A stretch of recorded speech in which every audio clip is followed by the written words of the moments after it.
Saudara-saudara sudah menerima Kristus Yesus sebagai Tuhan. Sebab itu hendaklah saudara hidup bersatu dengan Dia dan berakar di dalam Dia. Hendaklah saudara membangun hidup saudara dengan Kristus sebagai dasarnya. Iman saudara hendaknya menjadi makin kuat menurut apa yang sudah diajarkan kepada saudara. Dan hendaklah hati saudara meluap-luap dengan ucapan terima kasih. Tuhan Yesus Kristus datang untuk kedua kalinya sebagai Raja kemuliaan.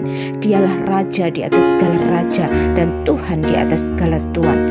Tuhan Yesus Kristus datang segera untuk orang-orang pilihannya yang sempurna, buah yang matang dan bukan buah yang mentah. Tetapi seperti yang diungkapkan Tuhan Yesus Kristus tentang perumpamaan gadis-gadis yang bijaksana dan gadis-gadis yang bodoh. Karena baik gadis-gadis yang bijaksana dan gadis-gadis yang bodoh itu sama-sama menantikan mempelai. Hanya saja yang membedakan gadis-gadis yang bijaksana itu membawa pelitanya dan minyak dalam buli-buli mereka. Sedangkan gadis-gadis yang bodoh membawa pelitanya tetapi tidak membawa minyak.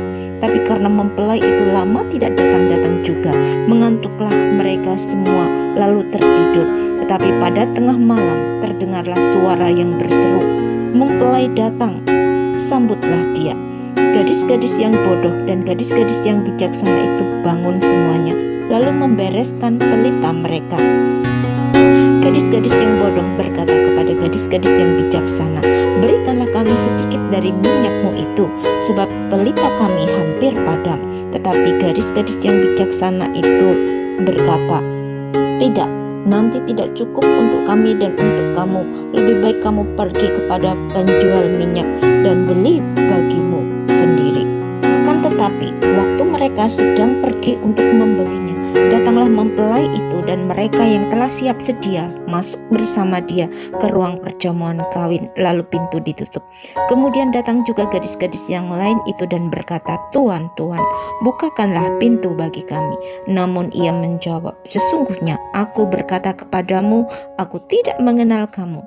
Karena itu berjaga-jagalah, sebab kamu tidak tahu hari maupun saatnya."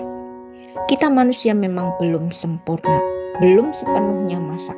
Tetapi kalau ada Roh Kudus di dalam kehidupan kita, maka Roh Kudus yang akan menolong kita, menyertai kita, memampukan kita untuk kita dapat bertahan dan menyelesaikan pertandingan kita sampai pada akhirnya, bahkan sampai Tuhan Yesus Kristus datang untuk kedua kalinya.